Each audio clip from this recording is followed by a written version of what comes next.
There are two different scenes in Jeffrey Eugenides' 2011 novel, The Marriage Plot, that have stuck with me for many years since I've read the book.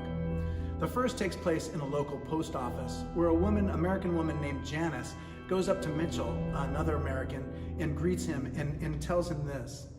At the end of the conversation, she says, "It's a funny thing. You're born in America, you grow up, and what do they tell you? They tell you that you have a right to the pursuit of happiness, and that the way to be happy is to get lots of stuff, right? I did that. Had a house, a job, a boyfriend, but I wasn't happy. I wasn't happy because all I did every day was think about myself. I thought that the world revolved around me, and guess what? It didn't." So that was the first scene in the post office. The next scene is on another day at sunset. Mitchell's at the top of the Acropolis in Athens by himself, and he's praying. He wonders if living for Christ represented the exact sort of way that you need to live in order to be free of that constant preoccupation with self. And this is what he said.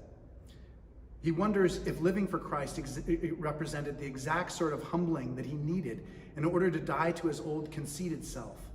What if that truth was so simple that everyone could grasp it? Gazing down from the ancient mountain, he entertained a revolutionary thought that he and all his enlightened friends knew nothing about life, and that maybe this crazy lady knew something big.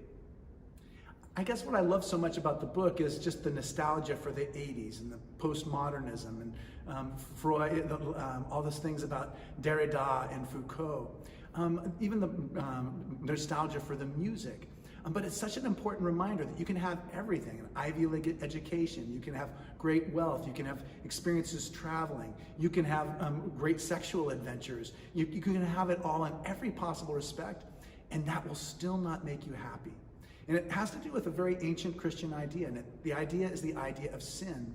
Sin means to fall short of an ideal, to not live up to what we could accomplish if we were doing things right.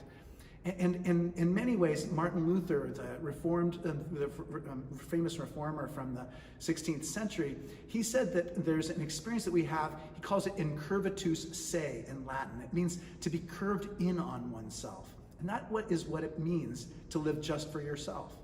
To be curved in on yourself in the way that a black hole is curved in on itself in space, that anything that comes near it gets sucked into it and made its own. So fortunately, in my experience, the Christian faith that I've experienced in my life offers a way out of this experience of being completely preoccupied with oneself. It reminds us that there's something much bigger than ourselves. There's God and creation. And there's the responsibility that we have to care for each other and look out for each other. And these are very simple ways that get us out of that terrible habit of just thinking about ourselves all the time, becoming a kind of black hole sort of person. My name is Malcolm Clemens Young. I'm the Dean of Grace Cathedral in San Francisco, California. Thanks for watching. More good news.